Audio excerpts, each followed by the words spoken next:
ಕೊರಟಗೆರೆ ವಿಧಾನಸಭಾ ಕ್ಷೇತ್ರದ ಆಮ್ ಆದ್ಮಿ ಪಾರ್ಟಿಯ ಅಭ್ಯರ್ಥಿ ನಿವೃತ್ತ ತಹಶೀಲ್ದಾರ್ ಹನುಮಂತರಾಯಪ್ಪ ಏಪ್ರಿಲ್ 20ರಂದು ಅಧಿಕೃತವಾಗಿ ನಾಮಪತ್ರ ಸಲ್ಲಿಸಿದರು.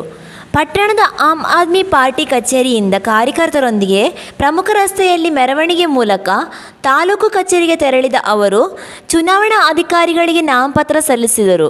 ಬಳಿಕ ಮತದಾರರನ್ನು ಉದ್ದೇಶಿಸಿ ಮಾತನಾಡಿದ ಅವರು, ನಮ್ಮ ಪಕ್ಷ ಸಿದ್ಧಾಂತದಂತೆ ಕೊರಟಗೆರೆ ವಿಧಾನಸಭಾ ಕ್ಷೇತ್ರದ ಅಭ್ಯರ್ಥಿಯಾಗಿ ನಾಮಪತ್ರ ಸಲ್ಲಿಸಿದ್ದೇನೆ. ಈ ಬಾರಿ ಕ್ಷೇತ್ರದ ಜನತೆ ಆಮ್ ಆದ್ಮಿ ಪಾರ್ಟಿಯನ್ನು ಬೆಂಬಲಿಸುವಂತೆ ಅವರು ಮನವಿ ಮಾಡಿಕೊಂಡರು. ನಮ್ಮ ಪಕ್ಷ ದೇಶದಲ್ಲಿ ಈಗಾಗಲೇ ಛಾಪು ಮೂಡಿಸಿದ್ದು, ದೆಹಲಿ ಹಾಗೂ ಪಂಜಾಬ್ನಲ್ಲಿ ಜನಪರ ಅಭಿವೃದ್ಧಿ ಕೆಲಸಗಳನ್ನು ಮಾಡಿದೆ. ನಾನು ಕೊರಟಗೆರೆ ಕ್ಷೇತ್ರದ ಮನೆಮಗ.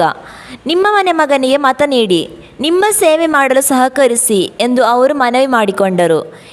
ಎಎಪಿ ಪಕ್ಷದ ಜಿಲ್ಲಾಧ್ಯಕ್ಷ ಪ್ರೇಮ್ಕುಮಾರ್ ಮಾತನಾಡಿ, ಶಿಕ್ಷಣ ಮತ್ತು ಆರೋಗ್ಯ ಮನುಷ್ಯನಿಗೆ ಅಗತ್ಯವಾಗಿ ಬೇಕಾಗಿದೆ. ನಮ್ಮ ಪಕ್ಷ ಅಧಿಕಾರಕ್ಕೆ ಬಂದರೆ ಮೊದಲ ಆದ್ಯತೆಯನ್ನು ಇವುಗಳಿಗೆ ನೀಡುತ್ತೇವೆ. ಜನತೆ ಈ ಬಾರಿ ಅನ್ಯ ಪಕ್ಷದವರನ್ನು ಪೊರಕೆಯಲ್ಲಿ ಗುಡಿಸಿ ಹಾಕಿ ನಮ್ಮ ಪಕ್ಷವನ್ನು ಬೆಂಬಲಿಸಲಿದ್ದಾರೆ ಎಂದು ವಿಶ್ವಾಸ ವ್ಯಕ್ತಪಡಿಸಿದರು.